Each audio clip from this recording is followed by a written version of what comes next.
Baik Bapak Ibu, saya mengajak kita untuk membaca firman Tuhan pada malam hari ini dalam kitab 1 Tesalonika. 1 Tesalonika pasal 5 ayat 12 sampai dengan ayatnya yang ke-22. 1 Tesalonika pasal 5 ayat 12 sampai dengan ayatnya yang ke-22.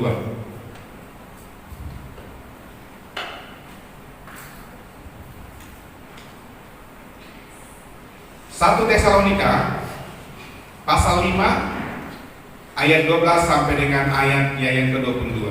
Kita akan baca secara bergantian Bapak Ibu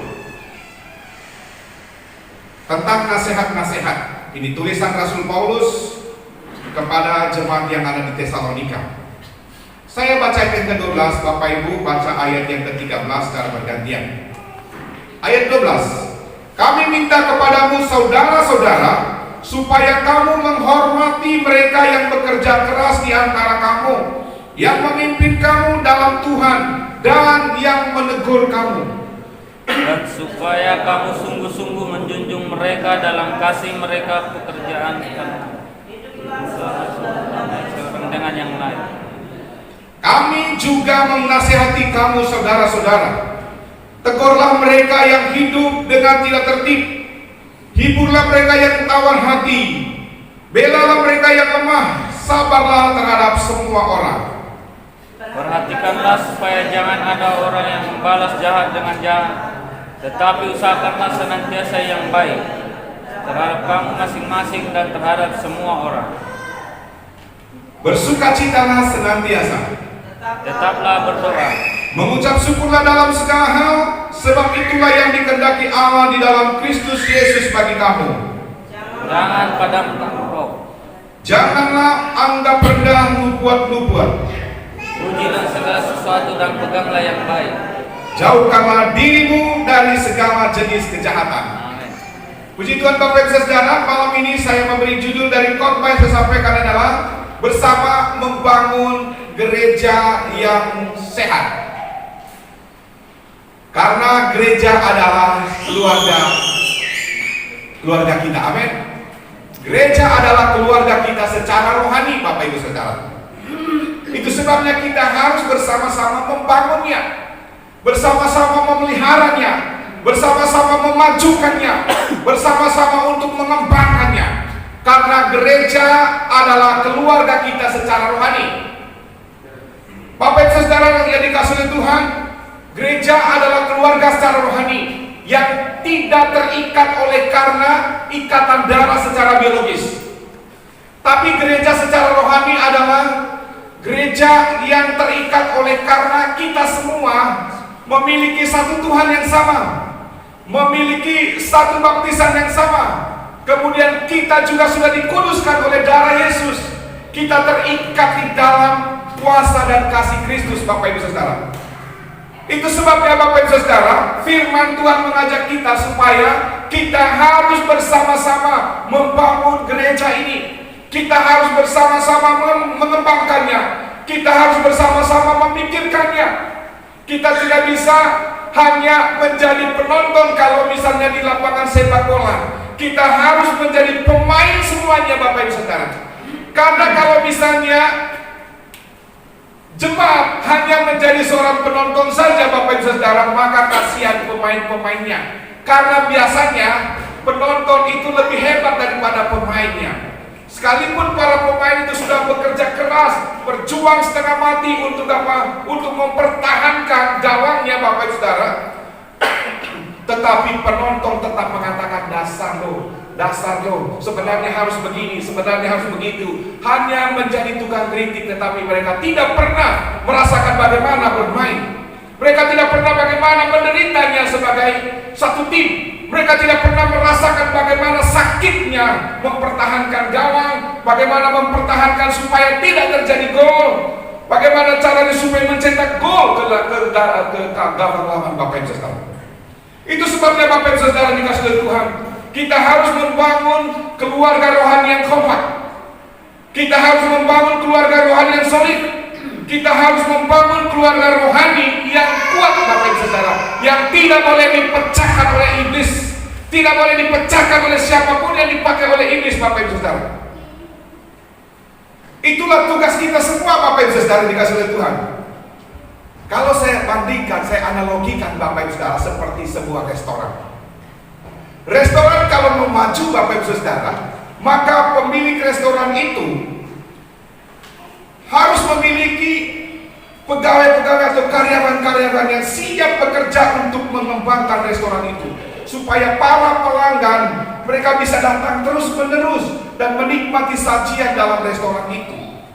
Tapi kalau misalnya Bapak Ibu Saudara, seorang pemilik restoran, dia memiliki pegawai-pegawai di dalamnya yang acuh tak acuh dalam melaksanakan pekerjaannya Bapak Ibu Saudara, maka saya sangat yakin bahwa pelanggan-pelanggan yang datang ke dalam restoran itu tidak akan pernah datang lagi Bapak Ibu Saudara. Tapi kalau misalnya para pegawai-pegawai di dalam restoran tersebut, mereka benar-benar bertanggung jawab dengan apa yang mereka lakukan di restoran itu sebagai pemilik restoran Bapak Ibu Saudara, maka mereka akan melakukannya tugas mereka dengan sebaik-baiknya, melayani tamu-tamu mereka dengan baik, mempersiapkan menu-menu makanan dengan baik. Maka semua tamu-tamu yang datang ke dalam restoran itu, mereka akan menikmati dan mereka akan betah untuk makan di restoran itu. Bapak Ibu Saudara dikasih oleh Tuhan, kita harus menanamkan rasa memiliki di dalam keluarga rohani itu. Amin Bapak Ibu. Harus memiliki rasa memiliki di dalam gereja ini Bapak Ibu Saudara. Gereja ini adalah milik Bapak Ibu Saudara sekalian, bukan milik saya, bukan milik pengurus gereja. Kita adalah pemilik daripada gereja ini. Itulah sebabnya kita semua harus terdorong untuk bertanggung jawab, mengembangkan pelayanan ini, mengembangkan gereja ini, mengembangkan rasa persaudaraan antara satu dengan yang lain. Tidak boleh eksklusif Bapak Ibu Saudara. Kita harus memiliki rasa memiliki gereja ini. Ada rasa memiliki keluarga gereja ini. Ada rasa memiliki fasilitas dalam gereja ini. Itulah sebabnya Bapak Ibu Saudara, kita memiliki rasa tanggung jawab untuk menjaga keutuhan di dalam gereja ini, membangun kebersamaan di dalam gereja ini, menjaga kerukunan di dalam gereja ini Bapak Ibu Saudara. Karena kita memiliki sebuah rasa memiliki Bapak Ibu Saudara. Kalau tidak Bapak Ibu Saudara, maka sampai kapanpun kita menjadikan gereja ini hanya sebagai pengunjung saja. Kita tidak pernah merasa memiliki gereja ini. Kita tidak pernah merasa memiliki anggota satu dengan yang lain Bapak Ibu Saudara. Kita tidak merasa ada keterikatan satu dengan yang lain. Bapak Ibu Saudara, kita akan menjadi kuat kalau semua jemaat memiliki rasa keterikatan satu dengan yang lain. Gereja ini adalah milik saya. Bukan kebetulan saya ada di sini. Dari malam tadi pagi ya, Sesfit menyampaikan itu. Bukan kebetulan kita ada di sini. Semuanya dituntun oleh Tuhan supaya kita menjadi satu kekuatan untuk memenangkan jiwa-jiwa di kota ini, untuk membangun persaudaraan di sini, untuk membangun kekokohan, kekompakan, kesolidan di dalam keluarga rohani di tempat ini Bapak Ibu Saudara. Rasul Paulus mengajarkan kita seperti ini Bapak Ibu Saudara. Dia mengatakan dalam ayat 12-13, kami minta kepadamu saudara-saudara, supaya kamu menghormati mereka yang bekerja keras di antara kamu, yang memimpin kamu dalam Tuhan, yang menegur kamu. Bapak Ibu Saudara dikasihi Tuhan, firman Tuhan yang nasihat yang disampaikan oleh Rasul Paulus dalam hal ini Bapak Ibu Saudara, kalau kita mau melihat keutuhan, kesolidan, kekompakan, kemajuan perkembangan dalam pelayanan kita, dalam keluarga rohani kita Bapak Ibu Saudara, yang pertama dia memberitahukan supaya kita harus menjaga sikap kita terhadap pemimpin kita. Kita harus menjaga sikap kita terhadap pemimpin kita. Di situ dia katakan bahwa kamu harus menghormati atau menghargai mereka yang bekerja keras di antara kamu, memimpin kamu dalam Tuhan. Khotbah seperti ini Bapak Saudara adalah usaha untuk memimpin jemaat di dalam Tuhan. Sebelum kita masuk ke surga nanti Bapak Saudara, di dunia ini, di gereja ini, Saya sebagai gembala sedang menuntun jemaat supaya jemaat itu menjadi dewasa dalam Tuhan, dan ketika tiba waktunya nanti semua jemaat akan mengalami pengangkatan, menyongsong Tuhan di awan-awan, kita akan masuk surga semuanya.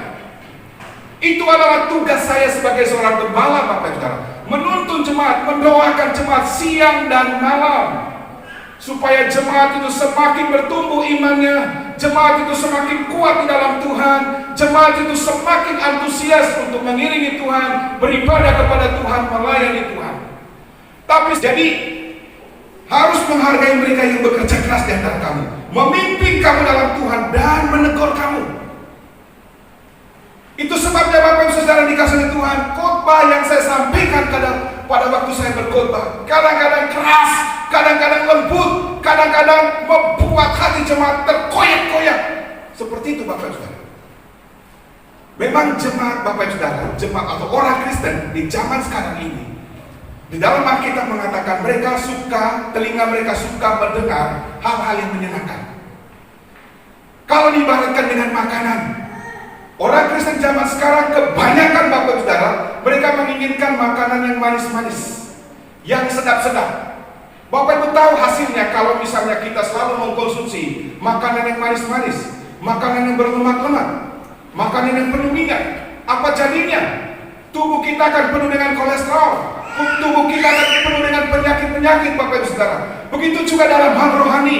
Kalau pengkhotbah, kalau gembala hanya menyampaikan hal-hal yang menyenangkan telinga jemaat, hal-hal yang menyenangkan hati jemaat, hal-hal yang membuat hati jemaat itu terlena dan senang dengan pengkhotbah seperti gembala seperti itu, maka jangan heran jemaat akan mengalami kolesterol secara rohani, jemaat akan mengalami asam urat secara rohani, jemaat akan mengalami stroke secara rohani, jemaat akan mengalami kanker secara rohani Bapak Ibu Saudara. Itu sebabnya saya tidak peduli dengan hal seperti itu. Apa yang dikatakan oleh Tuhan, itu yang harus saya sampaikan Bapak Ibu Saudara. Karena tugas saya selama masih ada di dunia ini adalah mempersiapkan jemaat untuk menjadi pengantin Kristus dan masuk di dalam kerajaan surga kelak Bapak Ibu. Kita belum masuk dalam kerajaan surga. Kita masih sedang berjuang di bumi ini. Saya punya tugas yang dipercayakan oleh Tuhan, memimpin jemaat-jemaat semuanya, mendoakan jemaat-jemaat semuanya, melatih jemaat-jemaat semuanya untuk apa? Belajar mengenal Tuhan. Itu sebabnya kita punya sekolah Alkitab malam. Bulan depan sekolah Alkitab malam kita akan buka. Saya rindu supaya semua jemaat, semua pelayan-pelayan Tuhan harus terlibat di dalam, harus mengikuti sekolah Alkitab malam. Karena apa? Firman Tuhan bilang, umatku binasa karena mereka tidak mengenal Allah. Jadi Bapak Ibu Saudara, sekali lagi tugas hamba-hamba Tuhan, tugas gembala mempersiapkan jemaat untuk masuk di dalam kerajaan surga, supaya selama mengembara di padang gurun di dunia ini tidak ada seorang pun dari jemaat yang tersesat di padang gurun di dunia ini oleh karena masalah-masalah. Tidak ada seorang pun jemaat yang mati di padang gurun oleh karena masalah-masalah. Tugas gembala itu berat Bapak Ibu Saudara. Kelihatannya santai-santai saja, tetapi beda Bapak Ibu Saudara. Saya punya pergumulan yang sangat berat supaya jemaat itu dipastikan kerohanian mereka kuat, kerohanian mereka bisa menghadapi berbagai macam tantangan apapun yang ada di dunia. Ini ayat berikutnya, supaya kamu sungguh-sungguh menjunjung mereka dalam kasih dan karena pekerjaan mereka. Ya, ini nasihat daripada Rasul Paulus, supaya jemaat harus belajar menghargai hamba-hamba Tuhan yang bekerja keras untuk memimpin kita di dalam Tuhan, untuk menasihati kita. Jangan cepat tersinggung kalau hamba Tuhan menasihati. Jangan cepat marah kalau misalnya hamba Tuhan menegur. Karena tujuan dari seorang hamba Tuhan menegur, menasihati itu adalah supaya kerohanian jemaat, supaya iman jemaat semakin kuat. Tidak ada yang main dan kerupuk. Karena kalau kita main dan kerupuk, kita akan tersesat di padang gurun dunia ini dan kita tidak akan sampai dalam kerajaan surga. Saya suka dengan Sambiloto Bapak Ibu. Sambiloto itu pahit sekali, tapi saya suka minumnya. Pahit sementara Bapak Ibu, tapi setelah saya minum, tubuh saya segar Bapak Ibu. Bebas asam urat. No asam urat. Banyak orang menderita asam urat. Saya biar makan kacang banyak, biar makan hijau banyak, bebas asam urat. Karena apa? Sambiloto. Yang pahit-pahit kita minum. Amin. Orang pernah bilang makanlah makananmu sebagai obat, supaya nanti Anda jangan makan obat menjadi makananmu. Tidak ada yang amin. Kemudian yang kedua, nasihat Rasul Paulus. Di samping sikap kita terhadap pemimpin, sikap kita terhadap hamba Tuhan yang menuntun kita, menegur kita, menasihati kita dalam Tuhan. Yang kedua, sikap kita terhadap sesama, Bapak Ibu.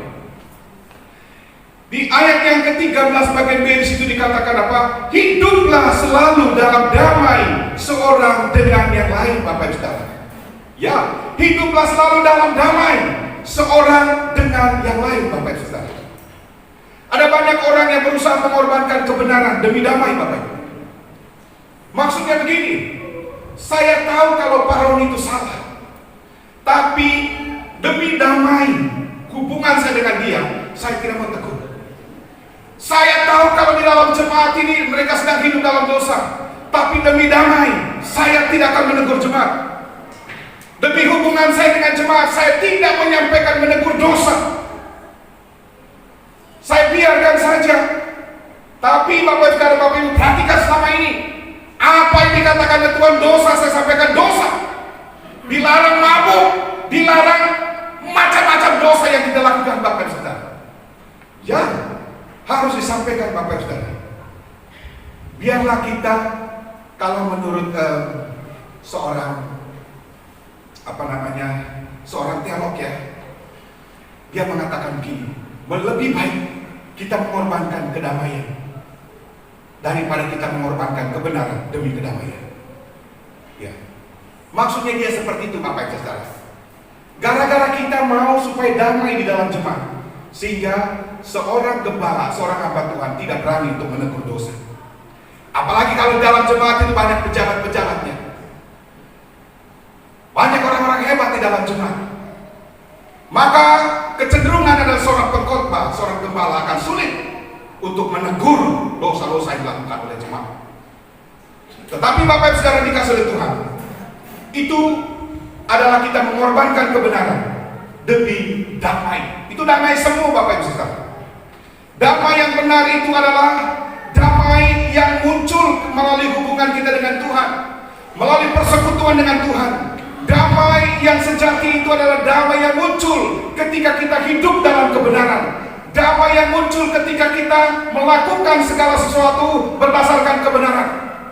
Damai yang muncul ketika kita melakukan atau membangun persekutuan dengan Tuhan, Bapak Ibu Saudara. Itulah damai sejati. Tapi damai yang saya maksudkan tadi adalah saya tidak menegur dosa-dosa dalam jemaat. Karena apa? Saya mau ada damai di dalam jemaat, antara jemaat dengan saya. Martin Luther mengatakan lebih baik kita kehilangan damai daripada kehilangan kebenaran. Ya, di sini ada banyak pengkhotbah yang dari sekolah kitab malam, kemudian dari sekolah teologi.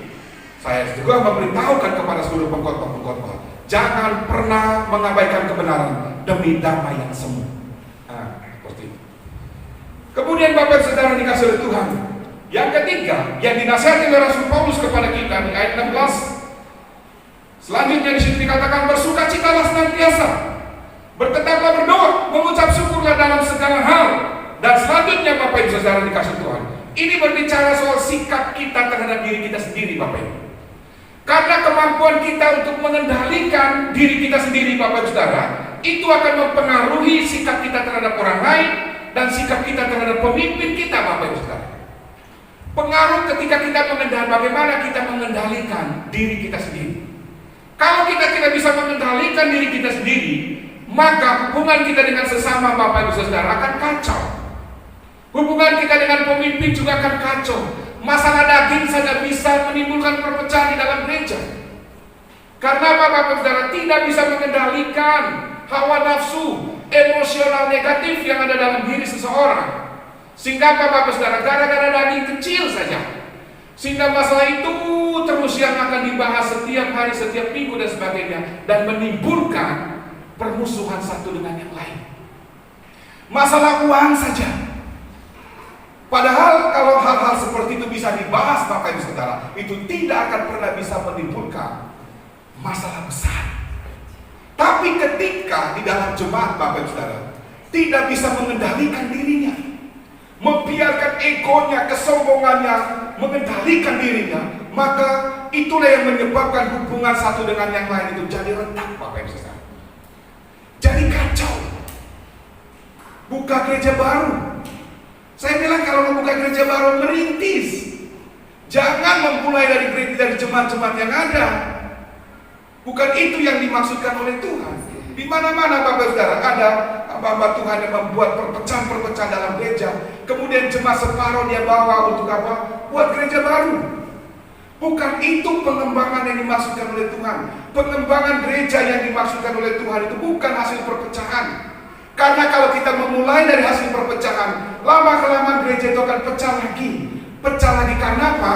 Itu dimulai di atas dasar perpecahan. Kalau kita memulai sebuah pelayanan Bapak Ibu Saudara dari hasil jeripaya kita, penginjilan kita, doa kita, air mata kita, pelayanan itu akan tetap hidup sampai selama-lamanya. Itu sebabnya Bapak Ibu Saudara dikasih oleh Tuhan, penting sekali kita berusaha untuk mengendalikan emosional kita yang negatif, mengendalikan diri kita Bapak Ibu Saudara. Sekali lagi, ketika kita mampu mengendalikan diri kita Bapak Ibu, maka kita akan bisa mengendalikan hubungan kita dengan orang lain, hubungan kita dengan pemimpin kita Bapak Ibu Saudara. Dan gereja akan semakin kuat, gereja akan semakin solid, gereja akan semakin kompak hubungan satu dengan yang lain Bapak Ibu Saudara. Karena apa? Masing-masing jemaat memiliki pengendalian diri yang tinggi. Itu sebabnya Rasul Paulus mengatakan, tetaplah berdoa. Kamu harus tetap berdoa, apapun masalahnya. Jangan cepat ngambek, berdoalah, tetap berdoa. Yang mengatakan seperti itu Bapak Ibu Saudara, harus tetap berdoa. Kemudian bilang apa lagi? Bersukacitalah senantiasa. Sukacita yang dimaksudkan Bapak Ibu Saudara bukan sukacita yang lahir dari situasi yang semu, situasi yang menyenangkan. Misalnya habis terima gaji, bersukacita. Nonton SpongeBob, bersukacita. Nonton Tom and Jerry, bersukacita. Bukan sukacita seperti itu yang dimaksudkan. Sukacita sejati Bapak Ibu Saudara adalah sukacita yang lahir dari persekutuan kita dengan Tuhan.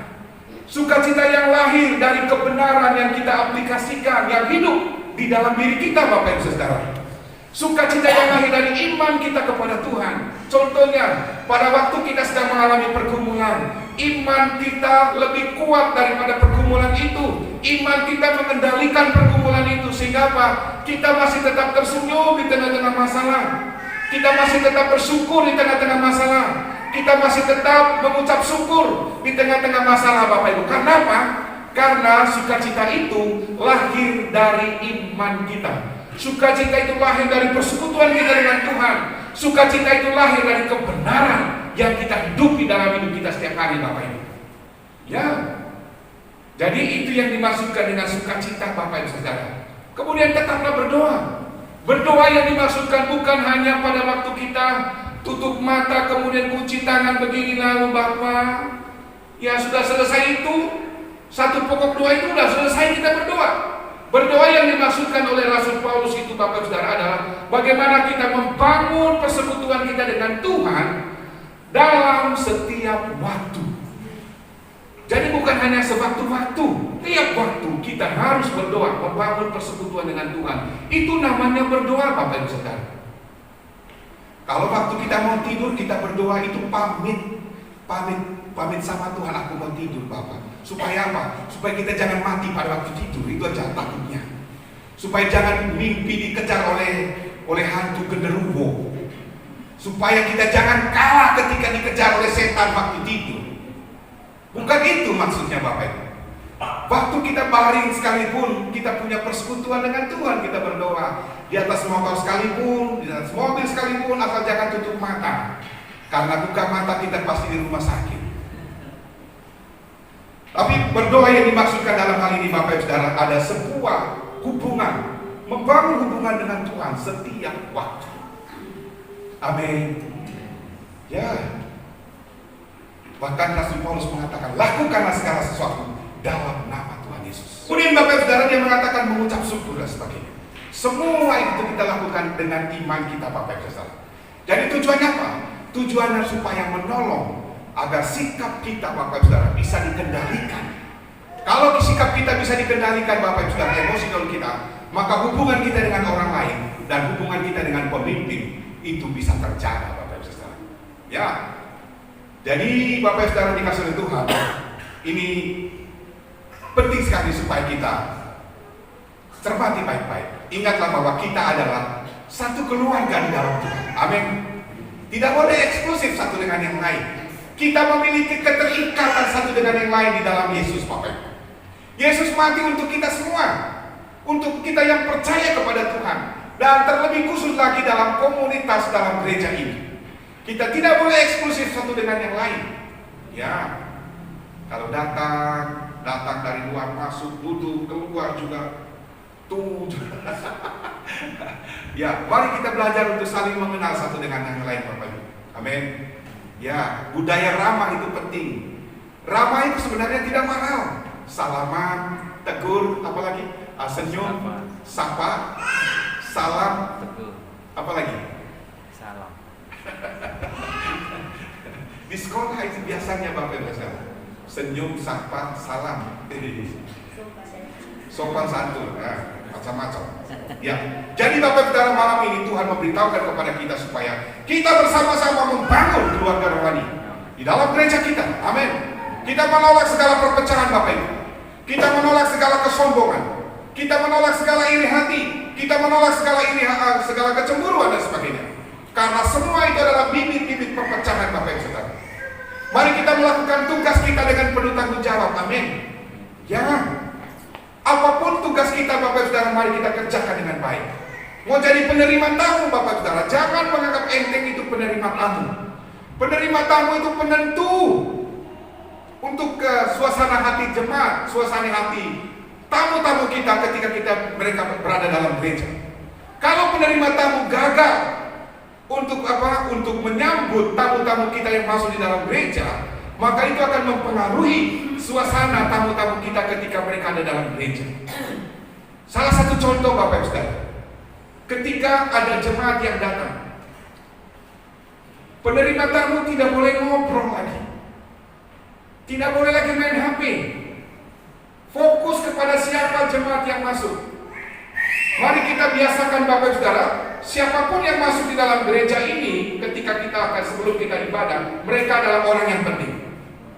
Jangan sampai kita ngobrol tangan kita begini, khususnya penerima tamu. Ngobrol dengan sesama tapi tangan kita begitu, nggak sopan. Ya, saya sudah pernah mengalami itu. Saya pernah pergi ke satu gereja dulu. Saya datang ke situ mungkin karena saya biasa-biasa saja, tidak menjadi apa-apa di situ. Penerima tamunya, mereka sambil ngobrol, saya datang shalom. Ya, ambil dia punya bulletin, lalu dia salam saya sambil dia ngobrol-ngobrol begini. Saya bilang tidak boleh ada di gereja saya. Tidak boleh ada. Kalau itu diibaratkan restoran, tidak akan pernah datang lagi orang datang makan di sini. Ya, oke. Penerima tamu walaupun kelihatan sederhana, tapi itu sangat-sangat penting. Amin. Dan Bapak Ibu Saudara yang punya tugas-tugas apapun yang sudah diberikan oleh pengurus-pengurus gereja, khususnya seksi ibadah, tolong kita perhatikan bersama-sama. Amin. Ya, karena kita semua adalah satu di dalam Tuhan. Kita adalah satu keluarga rohani di gereja ini. Kita punya tanggung jawab untuk mengembangkan pelayanan ini. Kita punya tanggung jawab untuk memajukan pelayanan ini, memenangkan jiwa-jiwa Bapak Ibu Saudara. Amin. Puji Tuhan. Mari kita renungkan firman Tuhan ini.